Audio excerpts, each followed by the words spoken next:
Kwa majina naitwa Rehema Nzige, ni mkufunzi katika Taasisi ya Sanaa na Utamaduni Bagamoyo, lakini pia ndiye msajili mkuu katika Taasisi ya Sanaa na Utamaduni Bagamoyo.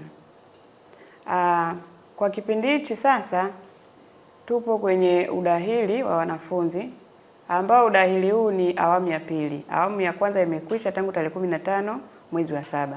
Na sasa tuna udahili awamu ya pili ambao tunategemea utakwisha tarehe 18 mwezi wa 9 2026. Kwa maana ya kuanza mwaka wa masomo 2026 2027.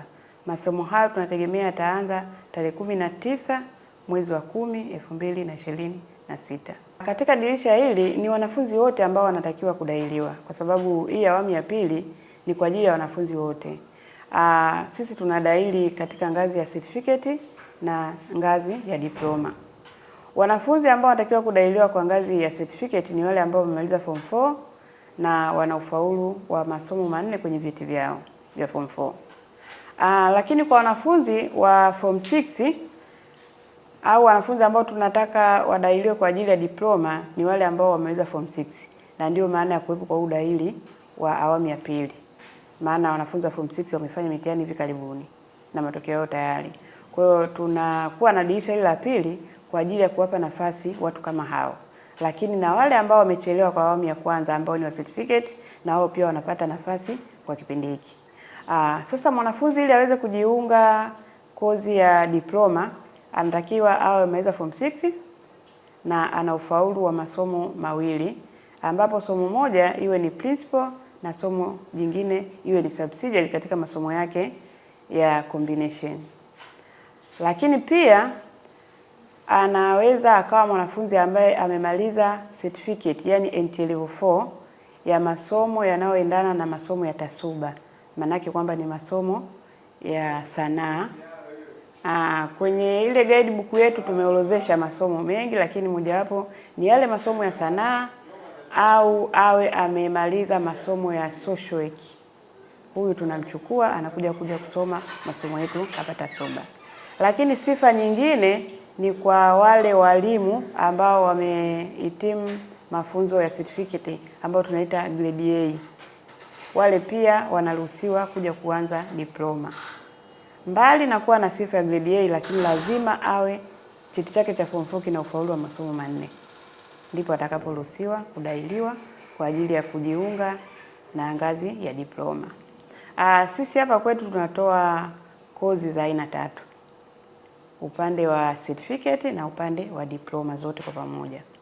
Tuna kozi ya music and sound production, tuna kozi ya film and TV production, lakini pia tuna kozi ya performing and visual art. Sifa yake kubwa, yeye ndiye amemaliza tu form 4 na ana ufaulu wa masomo manne kwenye ile certificate yake. Katika hayo masomo manne lisiwepo somo la dini. Wao sasa katika hii tunaita kozi ndefu, wao hatuwezi kuwadahili kwa sababu hawajakamilisha vigezo ambavyo ni hivyo nimevitaja, kwamba wao wameweza form 4 na ana ufaulu wa masomo manne. Lakini na wao pia wana nafasi yao. Wao huwa hatuna wakati maalum. Wao akishakuwa tu tayari anataka kusoma, basi anakuja hapa chuoni, anapewa utaratibu na anaweza kusoma. Mtu ambaye anatakiwa kusoma hapa ni yule tu ana talent, anafundishika, anajua kusoma na kuandika. Kwa akija hapa atachagua sanaa anayotaka kusoma. Sasa wao hawasomi kwa huu mtindo wa package ya performing and visual art, music and sound production au film and TV production. Yeye anaweza akachagua, nataka kujifunza kupiga picha tu, nataka kujifunza kupiga mziki, nataka kujifunza labda uandishi wa mashairi, nataka, yani anaweza achagua kile ambacho anaona yeye kinamfaa katika kuendeleza fani yake alionayo. Kwa hiyo wao wanakuja muda wote tu, hawana muda maalum. Kwa wale ambao wa kozi ndefu ambao tumesema ni certificate na diploma, wao ni muhimu kuwa na nyaraka. Nyaraka hizo ambazo muhimu, kwa mfano wale wa certificate, cheti cha kuzaliwa na vyeti vya taaluma ambazo ni cheti cha form 4. Kwa wale ambao wa certificate ni cheti cha form 4 tu pamoja na cheti cha kuzaliwa. Lakini kwa yule ambaye anataka diploma, yeye lazima aambatanishe cheti cha form 4, cheti cha kuzaliwa na vyeti hivyo ambavyo vingine kama cheti cha form 6 au ualimu au cha certificate ambayo ni level 4 ambayo tumesema inafanana na masomo ambayo yanatolewa hapa TASUBA. Kwanza utaratibu wa utumaji wa maombi. Wao baada ya kuwa wametuma maombi, sisi tukishapokea, kwa sababu uombaji upo wa aina mbili. Na hapa sisi kwenye chuo chetu tuna udahili wa aina mbili. Kuna udahili ambao mwanafunzi ataletwa moja kwa moja na serikali, tunaita wanafunzi wa TAMISEMI.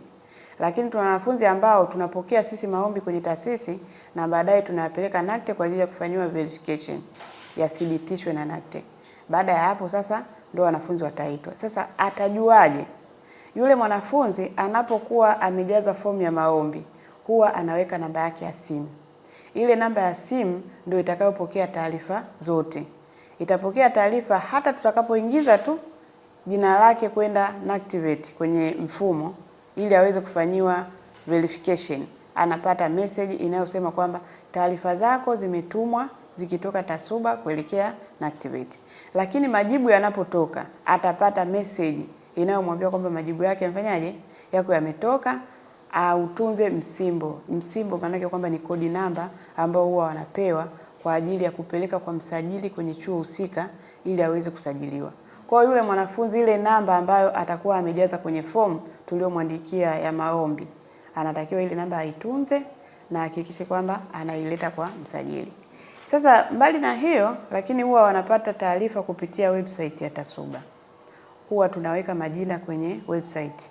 Kwa hiyo mwanafunzi akitembelea kwenye website yetu atakuta majina na ataangalia jina lake kama lipo ili aweze kujua kama amechaguliwa au la. Hizo changamoto ambazo wanakutana nazo mara nyingi huwa tunazisolve changamoto hizo kwenye zile fomu zetu, kuna namba za simu. Kwa kama watapatwa na changamoto yoyote huwa wanapiga simu, wanatueleza changamoto walizokumbana nazo na sisi tunaangalia jinsi gani ya kuweza kuwasaidia. Makosa ambao wanatakiwa kuyaepuka wanapojaza zile fomu zao za maombi, kwanza kabisa ni zile namba zao za simu. Wanatakiwa kuzingatia namba za simu anapojaza, ile ndio namba ambayo kama nimetoka kusema mwanzo ndio inayotumika katika kumpatia taarifa zote. Akikosea japo namba moja tu, ile inasababisha usumbufu kwake na asiweze kupata majibu kwa haraka.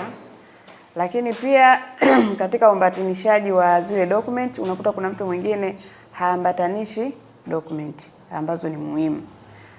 Katika ile form pia huwa tumeweka control number ya malipo. Fomu ile inalipiwa. Kama unavyojua maombi lazima ule mchakato wa kupeleka NACTE na nini unatumia pesa. Kwa hiyo anatakiwa alipie. Sasa kisha lipa anatakiwa aambatanishe ile receipt. Unakuta kuna mtu mwingine haambatanishi. Kwa hiyo ni muhimu kuzingatia vitu kama hivyo ili fomu yake iweze kufanywa kazi.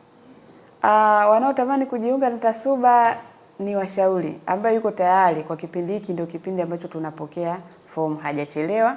Japokuwa awamu ya kwanza imepita, lakini tumepewa nafasi kwa awamu ya pili. Kwa hiyo tunamkaribisha sana atume maombi yake ili tuweze kuyafanyia mchakato na aweze kuchaguliwa, aje aanze kusoma masomo ya 2026 2027. Lakini kama kuna mwingine anatamani, labda tu nimwambie kwamba Taasisi ya Sanaa na Utamaduni Bagamoyo ndio chuo tunaweza tukasema ndio chuo ambacho kinatoa mafunzo ya sanaa, na akija hapa kwetu hatojuta kuja.